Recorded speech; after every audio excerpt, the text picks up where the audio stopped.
Daim didakwa aset kekayaan didedah.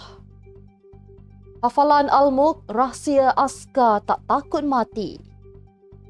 Tanah runtuh petanda musibah lebih besar. Bismillahirrahmanirrahim. Assalamualaikum dan salam Malaysia Madani. Bersama saya Mirakilah dalam Netstep 7 terhangat. 7 berita Malaysia paling trending pada hari ini. Jangan lupa untuk subscribe YouTube Netstep TV dan follow Facebook Netstep Malaysia.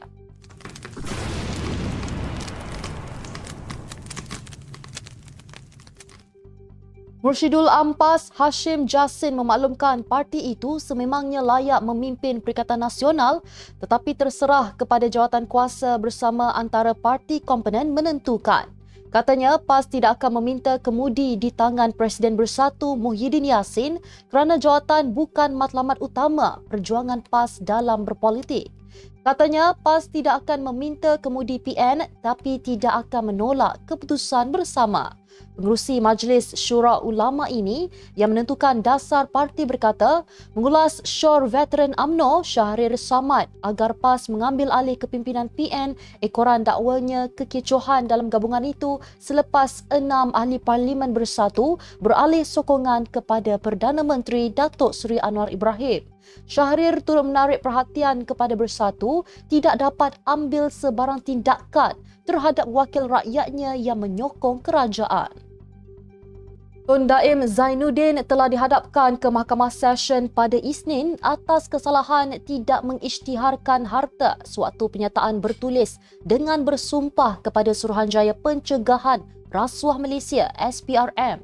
Daim kelihatan tenang hanya menjawab faham dan minta bicara selepas tuduhan terhadapnya dibacakan jurubahasa mahkamah di hadapan Hakim Azura Alwi.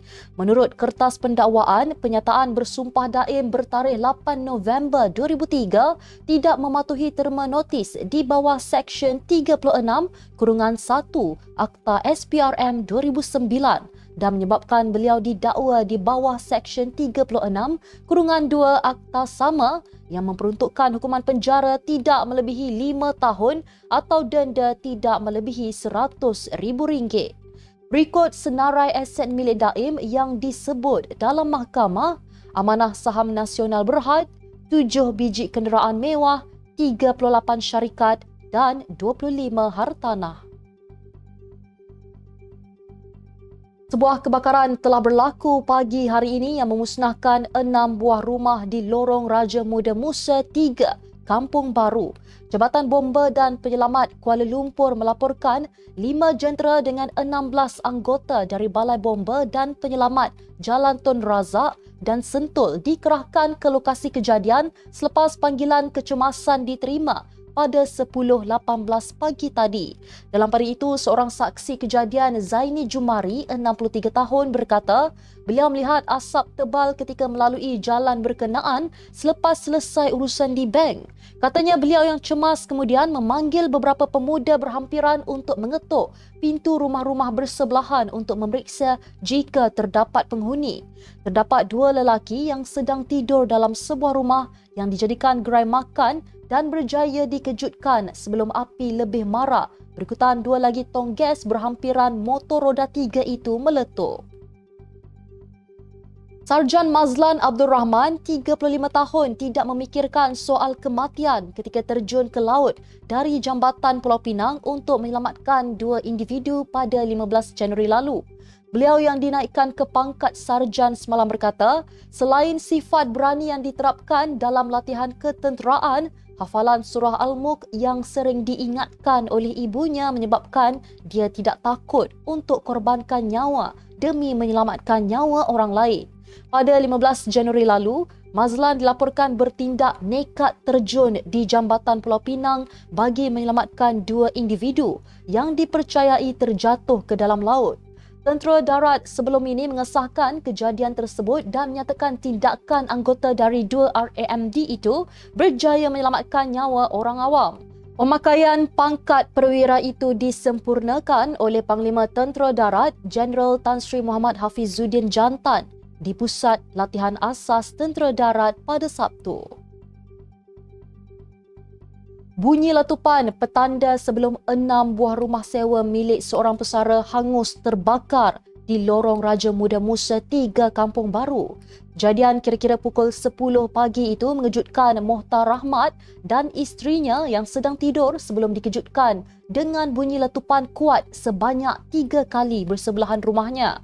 Katanya setelah diketuk pintu dan tingkap rumah oleh jiran tetangga, Mohtar keluar dan terkejut apabila mendapati 6 buah rumah sewa yang terletak bersebelahan kediamannya sedang marak terbakar. Menurut Mohtar, sebuah lagi rumah pusakanya berusia 110 tahun yang berada di tengah-tengah rumah sewa itu juga musnah dijilat api.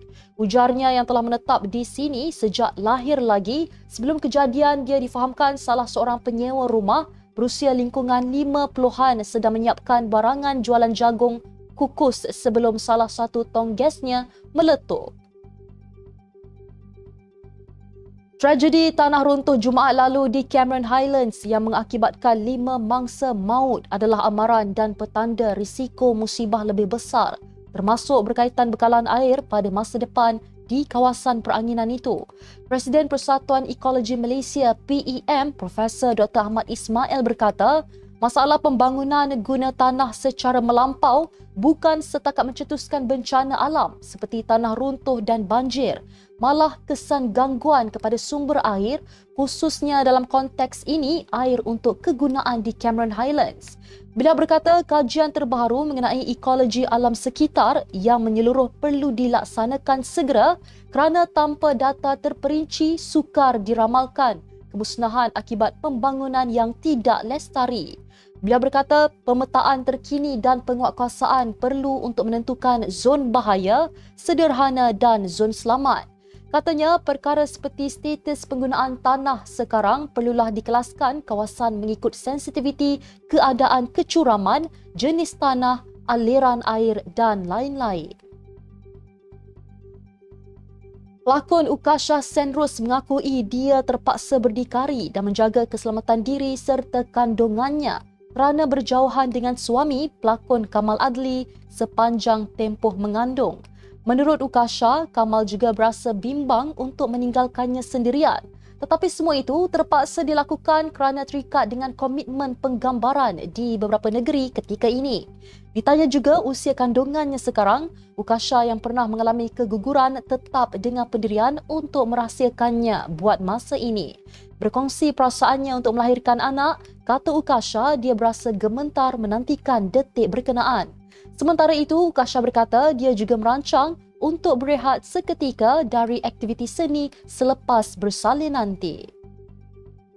Sekian sahaja tujuh terhangat hari ini. Jangan lupa bersama saya setiap hari pada waktu yang sama untuk ikuti tujuh berita Malaysia paling trending hanya di tujuh terhangat.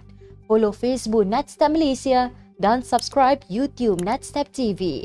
Netstep Malaysia menjangkau informasi, mengorak inspirasi.